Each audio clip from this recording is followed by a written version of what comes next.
Gawin ko naman ngayon ay magpapalit ako ng bagong dashcam ng tractor head. Ito yung ipapalit ko na bago. Yan, isang set to. Ito nga luma na to, tatanggalin ko na to.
Try muna natin to bago natin i-dikit dito sa taas.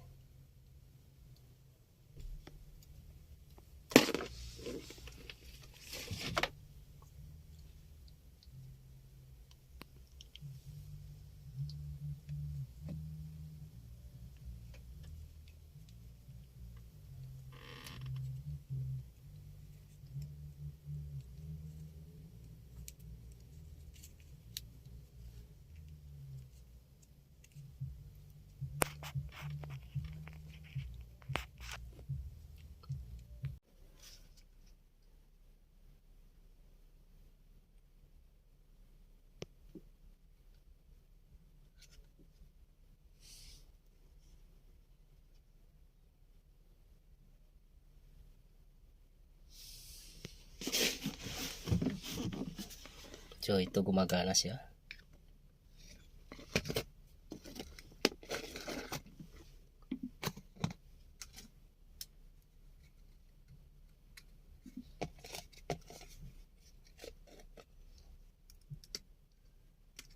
Lipat natin yung SD card.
So ayaw po mag-record. Pag nagre-record po kasi ito, dapat may lumalabas na red dito sa gilid. Diyan. So hindi po siya nagre-record. Kailangan siyang palitan yung SD card na yun. Ayan. Kahit na siniset ko na siya, ayaw pa rin mag-record.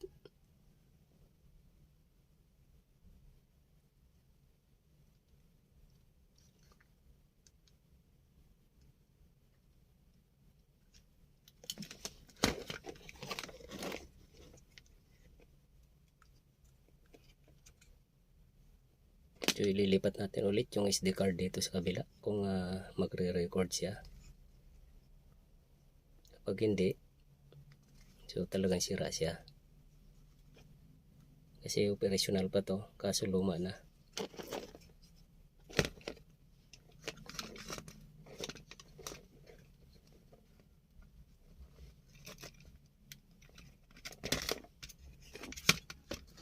Kailangan ng palitan.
So ganun pa rin, ayaw gumana dito.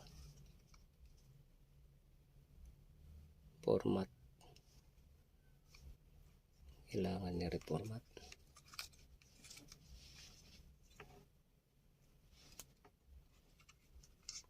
Pag wala po kasing problema yung SD card na yan, automatic lalabas na yung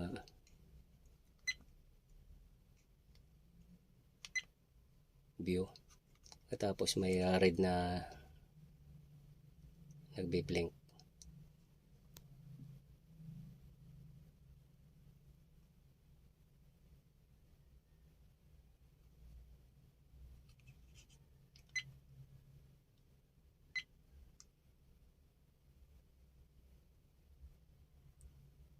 So ayan, nagre-record naman pala siya rito. Ayan o.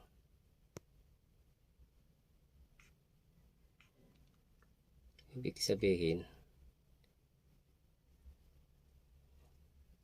hindi siya ano din sa kabila. Ayan o, nagre-record siya o.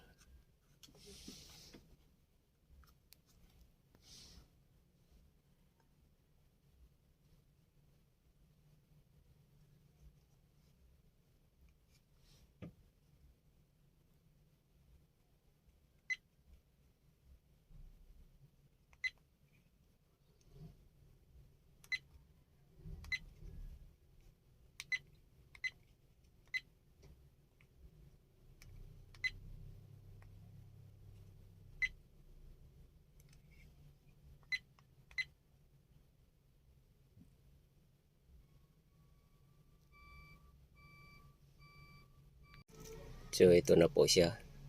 Nagre-record na siya. Ayan o. Lumalabas na yung red.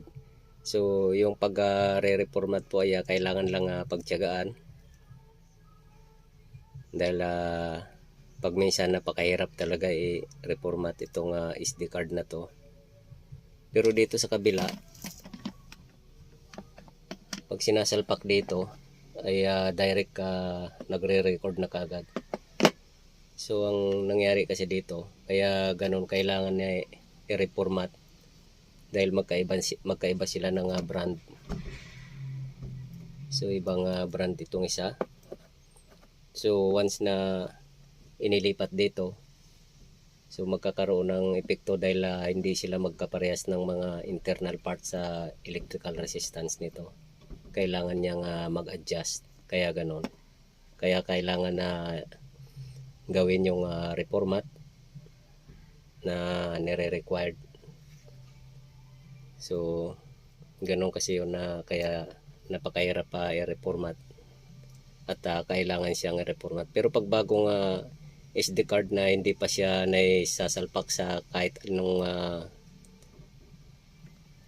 camera or dashcam ay pag sinalpak dito automatic mag re-record ka agad katulad nyan. Pero kapag sinalpak mo dito sa iba kahit na bago, pag inilipat mo, yun, magkakaroon na siya ng kailangan ni reformat. Siguro kapag sinalpak natin dito at inilipat din natin sa kamukha nitong unit na to, magkaparehas na brand, so malamang hindi na kailangan na mag-reformat dahil magkaparehas. Ito kasi kailangan mag-reformat dahil magkaiba sila ng unit. Ayan o. So okay na po yan. Recorded na po kaagad yan dahil nag-ano na siya, nagbi-blink na yung red. So ayos na po siya. Ilalagay ko na lang po dito sa harapan ng windshield ng tractor red na to.